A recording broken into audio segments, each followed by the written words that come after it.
एक जंगल में एक ऊंट रहता था। वो बहुत मिलनसार और दयालु स्वभाव का था। सभी जंगली जानवरों से उसकी अच्छी दोस्ती थी।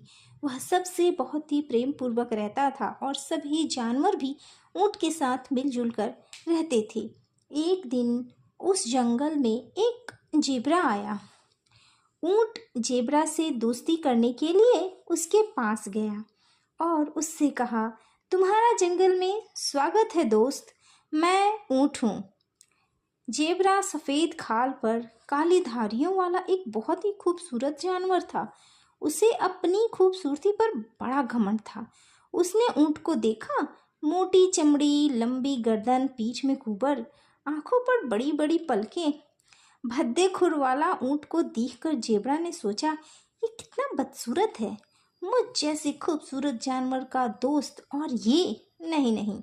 उसने ऊंट से दोस्ती करने से इनकार कर दिया। जेब्रा के इस व्यवहार से बड़ा दुख हुआ। वह चुपचाप वहां से चला गया। कुछ समय बीते और गर्मियों का मौसम आ गया। उस साल भीषण गर्मी पड़ी। नदी, तालाबों का पानी सूखने लगा। जानवरों में पानी के लिए त्राही त्राही मच गई और सभी पानी की तलाश में जंगल छोड़कर जाने लगे। जंगल के सारे जानवर परेशान थे। पानी की कमी से जेब्रा के सामने भी जीने मरने की नौबत आ गई। लेकिन वह जब भी ऊंट को देखता, वह उसे हमेशा सामान्य नजर आता था। एक दिन उसने ऊंट से पूछा, इतनी भीषण गर्मी में भी सब पानी को लेकर चिंतित है, किंतु तुम नहीं। वो इसलिए क्योंकि मैं बदसूरत हूँ, ऊंट ने मुस्कुराते हुए उत्तर दिया। जेब्रा उसकी बात समझ नहीं पाया। तब ऊंट ने कहा, मेरी पीठ पर ये जो खूबर दिख रहा है ना, जो थोड़ा अजीब लग रहा है दिखने में, लेकिन इसमें मैं पानी जमा करके रखता हूँ। इसके कारण मैं कई दिनों तक पानी की कमी से नहीं जूझता हूँ। लंबे समय तक मुझे पानी की दिक्कत नहीं होती। मैं रेगिस्तान में भी बड़े आसानी से सूंघ कर खोज सकता हूँ कि कहाँ पानी है। चलो तुम्हें वहाँ ले चलो, वहाँ तुम्हें प्यासा नहीं मरना पड़ेगा।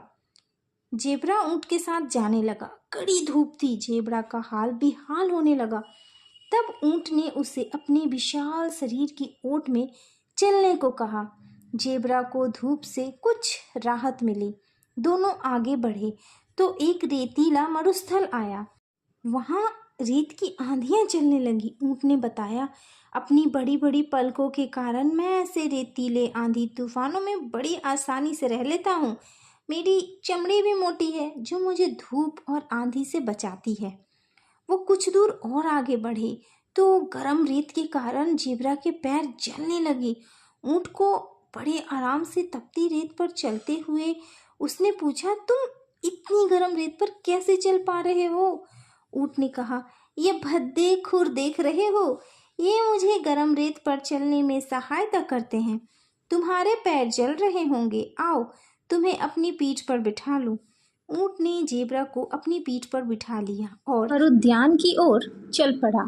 वहां पहुंचकर ऊंट ने जेब्रा को पीठ से उतारा और कहा, यह जगह पानी से भरपूर है, ये मरुद्यान है, तुम यहाँ आराम से रह सकते हो। जेब्रा ने मदद के लिए ऊंट का धन्यवाद किया और अपने व्यवहार पर माफ़ी मांगते हुए कहा, मुझे माफ़ कर दो, मैंने तुम्हें बदसूरत समझकर तुमसे दोस्ती नहीं की।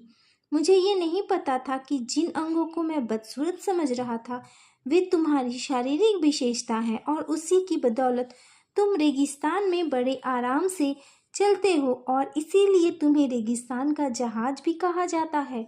ऊंट ने जेब्रा को माफ़ कर दिया और उस दिन से दोनों बहुत ही अच्छे दोस्त बन गए। तो इस कहानी से हमने क्या सीखा कि खूबसूरती और दिखावे पर ना जाए, कई बार बदसूरत चीज़ें भी काम की हो सकती हैं और ईश्वर ने हमें जैसा बनाया है हमें खुद को उसी रूप में स्वीकार करना ही सबसे बड़ी सीख है।